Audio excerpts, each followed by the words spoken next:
जनता का जो भी निर्णय है, जनता का जो भी फैसला है, उसे हम पूरी विनम्रता के साथ स्वीकार करते हैं।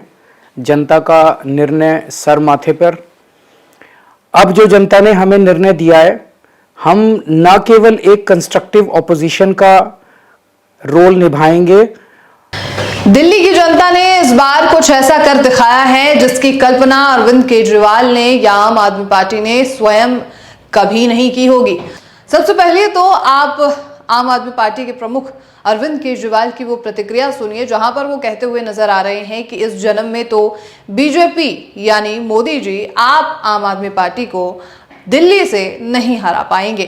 मैं नरेंद्र मोदी जी को कहना चाहता हूं, मोदी जी इस जन्म में तो आप हमको नहीं हरा सकते दिल्ली के अंदर आम आदमी पार्टी। दिल्ली के मालिक हम हैं, दिल्ली के मालिक ये लोग नहीं है। एलजी कहता है कि तुम नहीं कर सकते, मैं करूंगा, तो करना। परेशान हो गए हम लोग 2.5 साल से, ये भी परेशान हो गए, हम भी परेशान हो गए, करो फिर। लगातार 2 बार आम आदमी पार्टी को रिकॉर्ड तोड़ बम्पर जीत देने वाली दिल्ली ने इस बार बाजी पलट दी है। करीब 27 साल के बाद दिल्ली ने सत्ता में फिर से बीजेपी को लाने का फैसला किया। दिल्ली वालों ने वोटों के जरिए राजनीतिक दलों को 5 बड़े संदेश देकर एक तरीके से चेतावनी दी है। चेतावनी ये कि चुनाव जीतने के बाद जनता को इग्नोर करना उन पर भारी पड़ सकता है। वो 5 संदेश क्या हैं, इस पर आज हम चर्चा करने वाले हैं। सबसे पहला जो संदेश था वो ये कि सिर्फ फ्री ही नहीं, डेवलपमेंट भी चाहिए। दिल्ली वालों ने आम आदमी पार्टी की मुफ्त योजना का साल 2015 और 20 के चुनाव में जमकर स्वागत किया, लेकिन 2025 के चुनाव में जनता ने यह भी साफ कर दिया कि सिर्फ मुफ्त की राजनीति नहीं चलेगी और सिर्फ मुफ्त की राजनीति के भरोसे ही अगर चुनाव जीतने की उम्मीद है तो उसे भूल जाइए। मुफ्त योजनाएं लोगों के फायदे की तो है, लेकिन डेवलपमेंट भी शहर का होना बेहद जरूरी है और दिल्ली को डेवलपमेंट की जरूरत है, यानी कि सरकार को इसमें काम करना भी जरूरी होगा। अगर ऐसा नहीं किया जाता है तो दिल्ली की जनता सत्ता में भी फेरबदल कर सकती है, उसी तरीके से बिल्कुल जिस तरीके से इस बार देखा गया है। दूसरा सबसे बड़ा संदेश था झगड़े, आरोप, टकराव पसंद नहीं है। दिल्ली वालों ने इस चुनाव के जरिए यह भी संदेश दिया है कि सिर्फ आरोप प्रत्यारोप और झगड़ों की राजनीति से आप लंबे समय तक सत्ता में नहीं टिक सकते हैं। यह सब एक हद तक ही स्वीकार किया जा सकता है, क्योंकि राजनीति कहीं ना कहीं आरोप प्रत्यारोप से ही घिरी होती है। मगर इस राजनीति का दूसरा पहलू यह है कि हर जगह टकराव और हर नाकामी के लिए दूसरे को जिम्मेदार ठहराया जाता है। सरकार अपनी जिम्मेदारी से बच जाती है।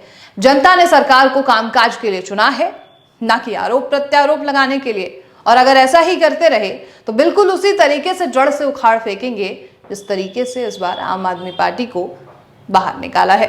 बहरहाल आम आदमी पार्टी इस बार कई सीटों पर जीती भी है, लेकिन जो दमखम से आम आदमी पार्टी के प्रमुख और स्वयं आम आदमी पार्टी के नेता और बड़े चेहरे ये कहते थे कि दिल्ली से तो नहीं जाएंगे, लेकिन दिल्ली की जनता ने ये दिखाया कि जनता है, सब जानती है और जनता जो करना चाहती है वो तो करेगी ही।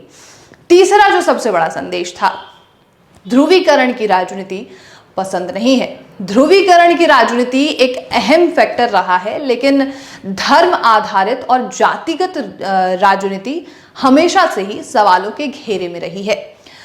इस बार दिल्ली वालों ने बीजेपी को बहुमत देकर एक तरीके से यह भी संदेश दिया है कि उसे दिल्ली जैसे शहर में धार्मिक ध्रुवीकरण पसंद नहीं है। पिछली बार बीजेपी ने ध्रुवीकरण के जरिए चुनाव जीतने की कोशिश की थी, लेकिन दिल्ली में बीजेपी को औंधे मुंह गिरना पड़ा था। इस बार बीजेपी के किसी नेता ने ऐसी कोई भी कोशिश नहीं की। नतीजन सबके सामने नतीजा सामने आया कि दिल्ली की जनता ने इस बार आम आदमी पार्टी को नहीं बल्कि बीजेपी को चुना। दिल्ली की सत्ता बीजेपी को सौंप दी। चौथा सबसे बड़ा संदेश रहा, शिकस्त कांग्रेस के लिए बड़ा सबक है। दिल्ली वालों ने कांग्रेस को एक बार फिर से 0 पर ही आउट करके संदेश दिया है कि उसे अभी भी ग्राउंड पर आकर मेहनत करने की जरूरत है। भारत जोड़ो यात्रा से कुछ नहीं होने वाला है और बड़े बड़े अंतर्राष्ट्रीय मंचों पर जाकर ये कहने की कोई भी जरूरत नहीं है कि भारत के लोकतंत्र की क्या स्थिति है। भारत की जनता है और भारत के लोकतंत्र को भारत की जनता देख रही है। राजनीति को भी और गंभीरता से कांग्रेस को लेने की जरूरत है। हालांकि इस बार दिल्ली वालों ने कांग्रेस को कई जगह इतना वोट जरूर दिया है कि उसने 1 दर्जन से अधिक सीटों पर हार जीत में अहम भूमिका निभाई है। उसका वोट प्रतिशत भी बढ़ा है, लेकिन दिल्ली वालों ने इस बार भी कांग्रेस के किसी उम्मीदवार को विधानसभा में नहीं भेजा है। वादों ने ना जाने कितने ही बार सत्ता दिलाई है, मगर वादे हर बार काम नहीं करते हैं। इसके लिए भरोसे का कायम रहना भी जरूरी है।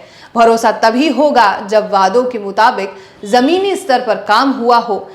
दिल्ली वालों ने यह भी संदेश दिया है कि भारतीय राजनीति में अब वो दिन लद गए कि चुनाव में किए जाने वाले वादों को बाद में भुला दिया जाए। यमुना नदी की सफाई इस बार चुनाव में सबसे बड़ा मुद्दा बन गया और आम आदमी पार्टी के दिग्गज नेताओं को मानना पड़ा कि वो इस वादे को पूरा नहीं कर सके। कहीं ना कहीं हार में ये वादा शामिल रहा था। और सिर्फ यमुना नदी की सफाई ही क्यों, बड़े बड़े वादे, महिला सम्मान योजना का वादा हो या संजीवनी योजना का वादा हो, अगर पंजाब में इस योजना के तहत महिलाओं को 1000 रुपए का वादा जो आम आदमी पार्टी की तरफ से किया गया था, अगर वो दे दिया जाता तो ये समय आम आदमी पार्टी को नहीं देखना पड़ता। बहरहाल ये 5 बड़े संदेश दिल्ली वालों ने आम आदमी पार्टी को दिया है हार के बाद।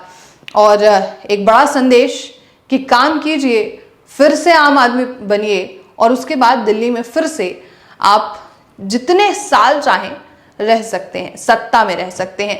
अगर बीजेपी काम करेगी तो ठीक, बीजेपी काम नहीं करेगी तो अगले 5 साल में बीजेपी को भी औंधे मुंह गिरना पड़ सकता है। बहरहाल आपका क्या कहना है इस पूरी रिपोर्ट को लेकर, ये आप हमें जरूर बताइएगा।